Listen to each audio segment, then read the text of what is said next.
My dear students, let us go through the story, The Thief's Story, written by Ruskin Bond. The story is about a 15-year-old thief who changes his name every month to stay ahead of the police and other employers. This time he kept his name Hari Singh. The other person in the story is a 25-year-old writer named Anil. The thief met Anil and asked him if he could work for him. The story unfolds on how the thief betrays Anil by committing a theft but retracts later on. The story began from the point where the two main characters of the story, Anil and the thief, met. The thief is the narrator of the story. He said that he was pretty good at stealing. Anil was watching a wrestling match when the thief approached him. Anil was a tall, lean, and an easygoing man. The thief had not committed any theft in the past few days as he did not get a chance. He thought that Anil would be a good man to steal things from. He started flattering him by calling him a wrestler. This he did to win his confidence. To this, Anil even called him a wrestler. This offended him as he was very thin at that time. The thief modestly replied that he did not wrestle a bit sometimes.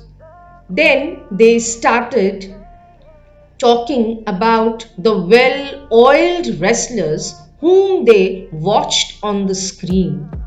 The narrator did not have much to say as he did not know much about wrestling. As Anil was leaving, the narrator again approached him with a smile and said him that he wanted to work for him.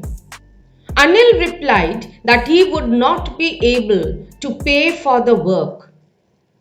Hari had not expected this reply and thought to himself that he had misjudged Anil, as he had thought that Anil had a lot of money. The narrator then asked if he could feed him, to which Anil instantly asked if Hari could cook. Hari lied again. He said that he knew to cook food.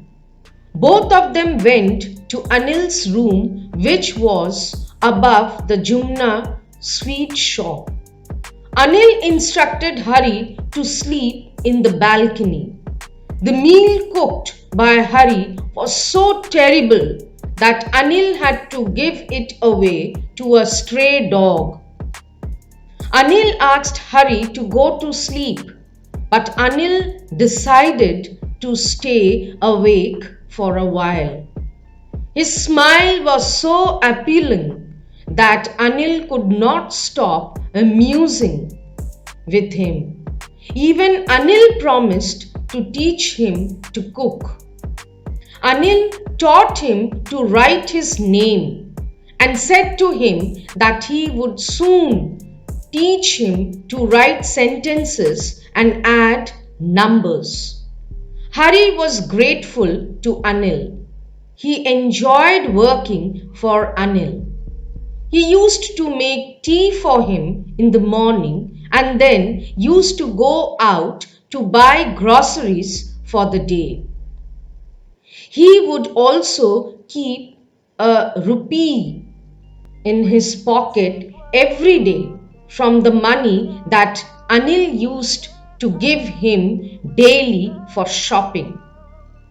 Anil knew that he took a rupee every day, but he did not mind.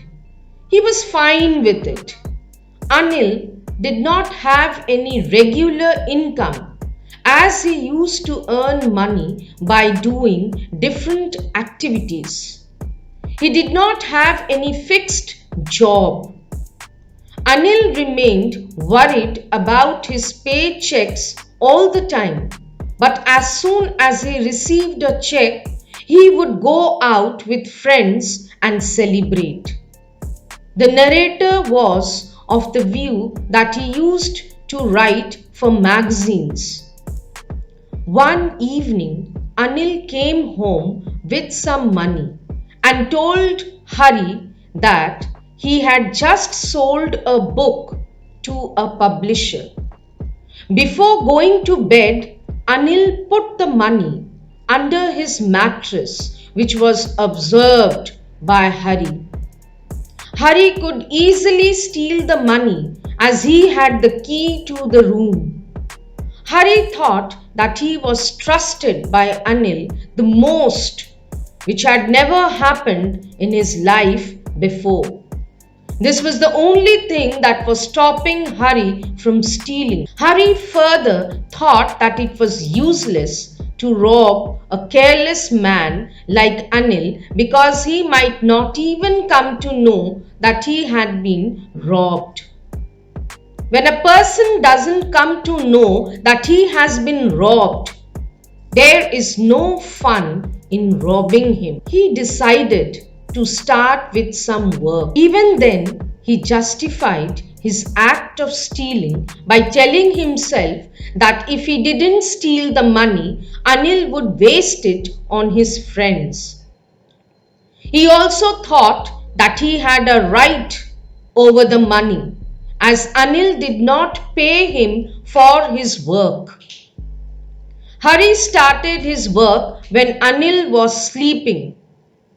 There was a little bit light over Anil's bed because of the moonlight that was coming from the window. Hari crawled towards the bed and slipped his hand slowly inside the bed mattress.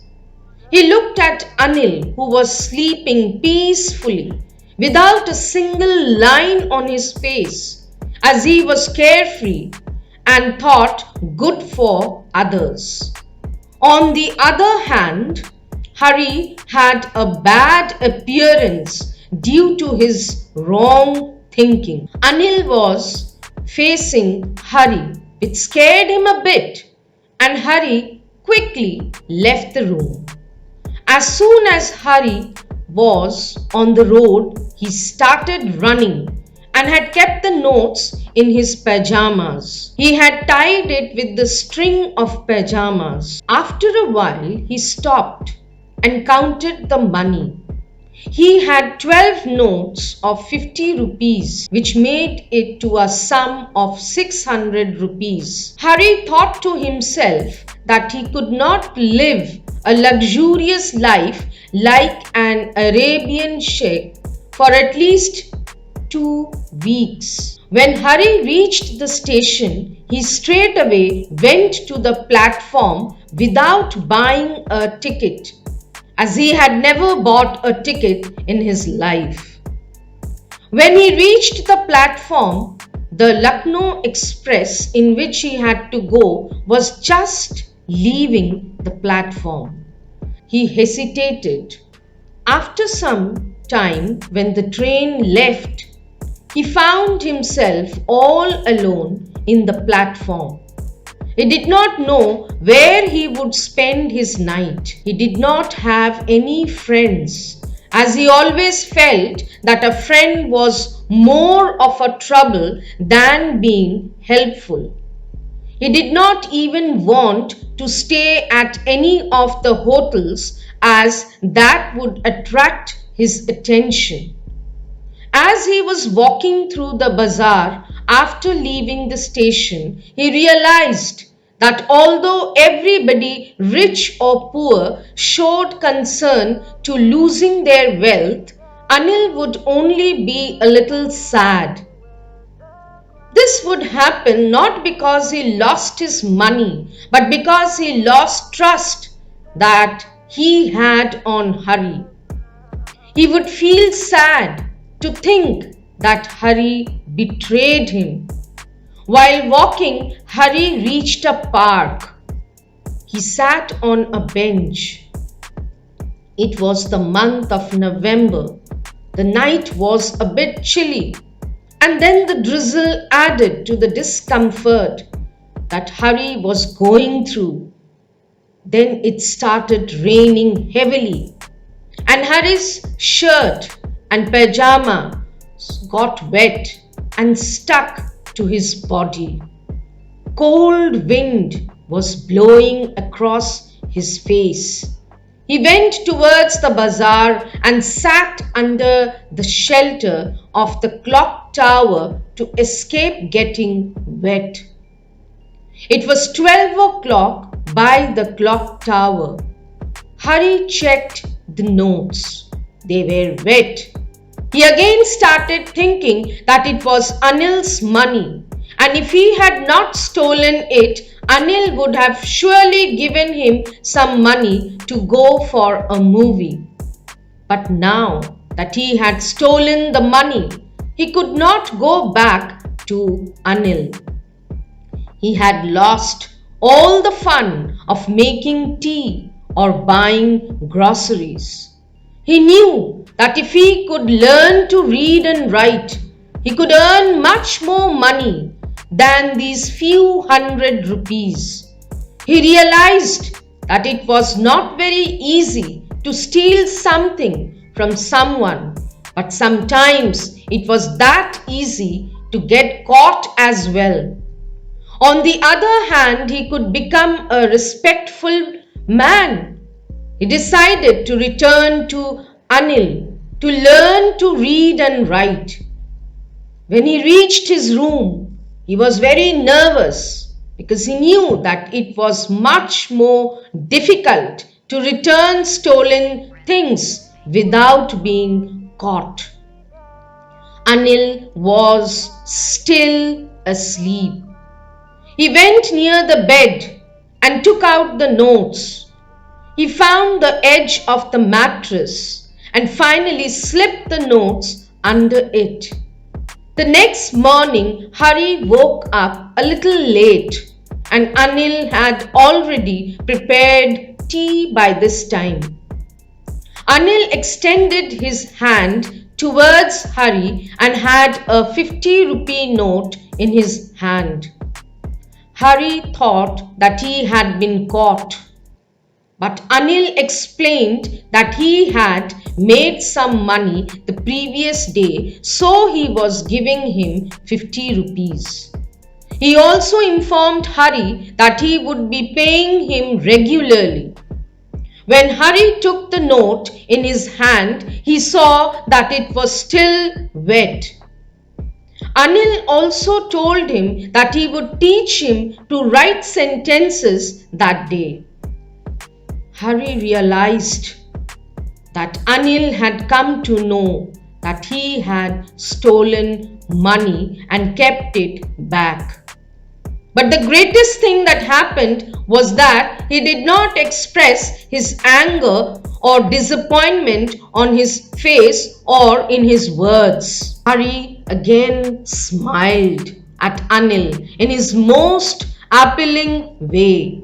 And Anil's smile also came to his face without any effort.